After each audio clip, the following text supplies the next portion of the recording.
สบายดีที่บ้านห้วยซ้อยพี่น้องสบายดีปีใหม่มื้อนี้วันที่13มายามบ้านเชียว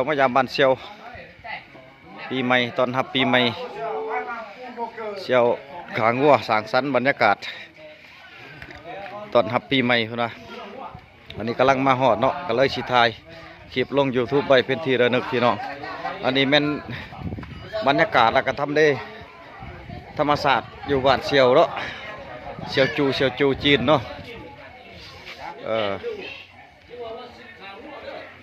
ไทยหน่อยไ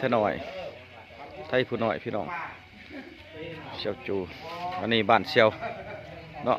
บรรยากาศสถานที่เวนอยู่ห้วยซ้อยพี่น้องถ่ายลงไปเป็นที่ระลึก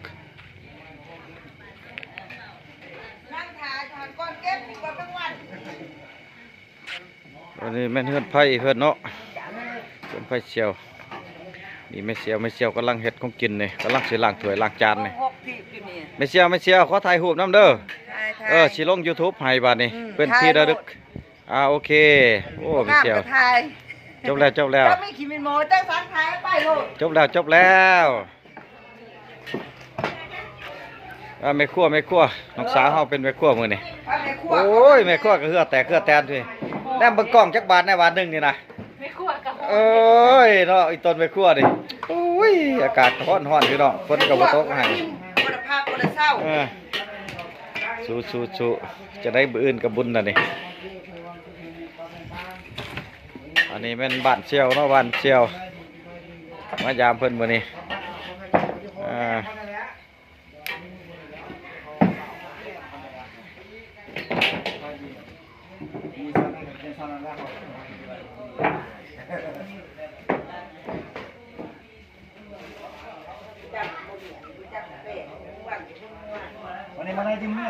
มีสองสถานที่แขกมานั่ง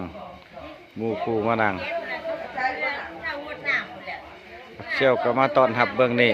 ทั้งนั้นกับแขกเบื้องนั้นเองเอาแต่พี่น้องปีใหม่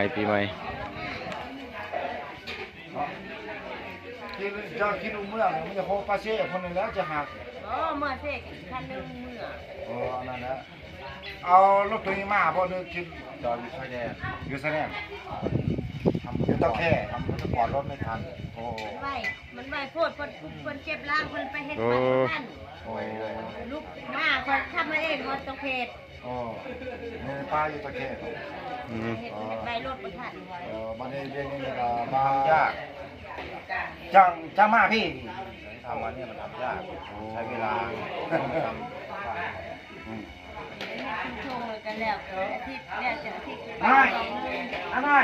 เดือนนึงไปซื้อยาช่วยกันเลยยาสูบบ่มีดอกพิทยาพระท่านสูบฮะยาพระท่านสูบนี่แหละเชี่ยวแล้วสิถ่ายรูปให้เด้อเจ้าสิลงไว้เป็นที่ระลึกสิลง YouTube ไปเด้อเป็นที่ระลึกเด้ออันนี้พี่น้องมาจากเมืองไทยวะนี่เมืองไทยเจ้าอยู่จังหวัดไหนล่ะชาเชิงเทราโอ้ชาเชิงเทราครับอยู่ดีมีแห้งจากกรุงเทพครับเนี่ยครับอยู่ดีมีแห้งเด้อมาอยู่พี่เฮ็ดจังได๋ก็ธุรกิจจังได๋มาประมาณวันนะครับบ่ฮอด2 วันมาได้2 วันมาทำอะไรมาเที่ยวเที่ยวสงกรานต์คำคุณอยู่ดีมีแห้งปลอดภัยเที่ยวสงกรานต์ปีนี้หักแพงเด้อแล้วจะลงคลิปไปอันนี้เชี่ยวจูนี่โอ้ยจับภาพใหญ่ใจดีนี่มื้อนี้เพื่อนมายามหลายคนนี่ขางวดไปโตตอนหับนี่ปีใหม่เพิ่นว่าให้ลำด้วยเชียวปีหน้าถึงได้หา6โตโลดปีนี้ถึงแต่4โตกาแฟ4ต้นปีหน้า6ต้นโอเค10ต้นให้ดิ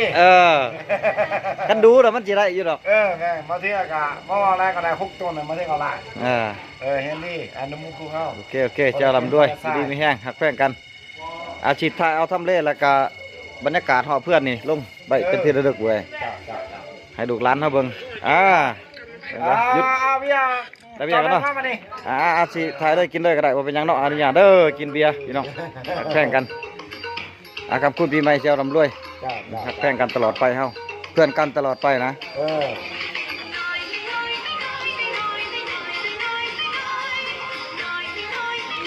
ลูกเสียวแก้วจะไรมาว่าซั่น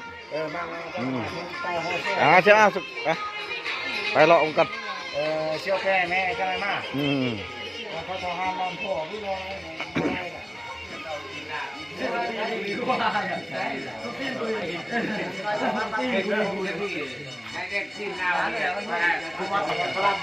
ตอนนี้บรรยากาศอยู่ทั้งเฮือนพี่น้องบรรยากาศอยู่ทั้งเฮือนเนี่ยมีวงหนึ่งนี่วงใหญ่นี่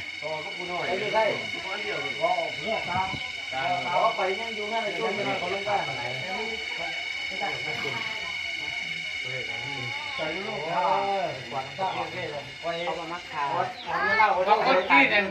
เฮ็ดได้บ่คนลาวคนจีนเฮ็ดได้บ่คนลาว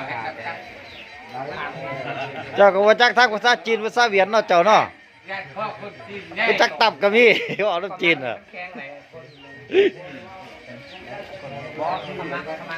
คนจีนกองใหญ่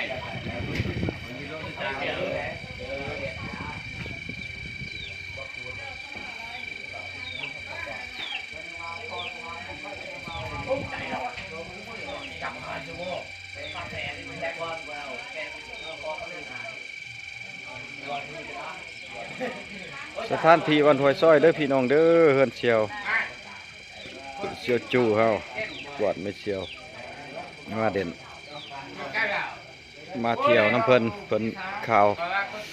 มายามมื้อนี้กินตอนรับปีใหม่เพิ่นว่าสร้างสรรค์ม่วนซื่นมีแตะมูแตะครูเพิ่นว่ามาเอาอยู่ดีมีแห้งปีใหม่ปีนี้ร่ำรวยขอให้ทุกคนโชคดีพี่น้องประเด็นไปเที่ยวปีใหม่ก็ขอให้ตลอดปลอดภัยพี่น้องบอกว่าทางไก่อยู่เฮือนอยู่ซ่านหายมีแต่ความสุขความเจริญปลอดภัยทุกประการYouTube คลิปนี้ก็สิมีแต่เท่านี้พี่น้องมอบให้เนาะให้เบิ่งให้ส้มก็สิบ่มีหยังหลายพี่น้องสิเปิดแต่ซ้ำนี่เนาะมีหยังก็กดติดตามกดไลค์กดแชร์ด้วยพี่น้องเด้อ YouTube สมบังเกษตรบ้านพี่น้องสถานที่บ้านน้ำต่างเจ้าของ YouTube พี่น้องฮะตอนนั้นได้ค่อยมากการสูบยาอะไรไม่เชี่ยวเอาคักไล่ คนบ้านนอกสูบยาเด้อคนบ้านนอกนี่เด้อ คนบ้านนอกคนบ้านนอกคือว่าบ้านอยู่แถบชนบทหั่นน่ะเนาะคือว่าซ่านเมืองซ่านบ้านนี่แหละ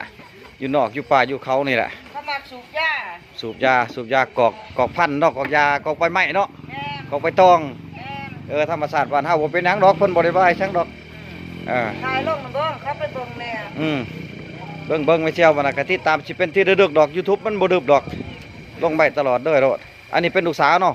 บ่ผู้ลูกสาวลูกสาว เพื่อนของลูกสาวบ่ เพื่อนของลูกสาวอันนี้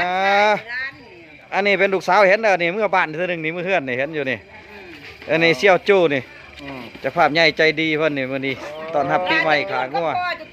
นี่แม่เสี่ยวอันนี้พ่อเสี่ยวนี่บักเสี่ยวนี่อันนี้อีเสี่ยวนี่ล้างถ้วยล้างจานนี่โอ้ยคัก